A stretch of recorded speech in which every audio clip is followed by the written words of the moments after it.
Sous une lune faible, une vieille maison délabrée se dresse au sommet d'une colline, un phare d'histoires oubliées. Étienne arrive, la fatigue gravée sur son visage, mais la détermination brûle dans ses yeux. Une lumière solitaire et vacillante danse dans une fenêtre, une promesse fragile dans le paysage désolé. Enfin, un peu de paix, murmure Étienne, sa voix engloutie par le cri plaintif du vent.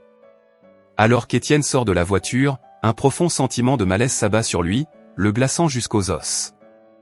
Étienne entre prudemment dans le salon sombre et poussiéreux, où les toiles d'araignée s'accrochent aux meubles anciens comme des linceuls fantomatiques. D'un geste, une lampe s'allume en crépitant, projetant une faible lueur sur des papiers peints décolorés et des portraits solennels. Un faible murmure vient du couloir, à peine audible, mais il perce le lourd silence.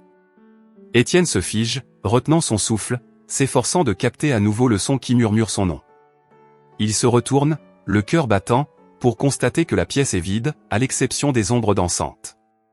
Il doit y avoir un courant d'air, se dit-il, sa voix une réassurance tremblante contre la présence invisible.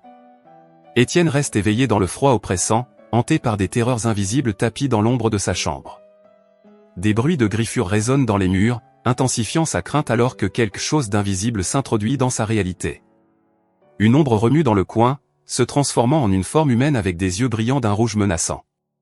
Paralysé par la peur, Étienne est piégé tandis que la silhouette s'approche, un cri silencieux bloqué dans sa gorge.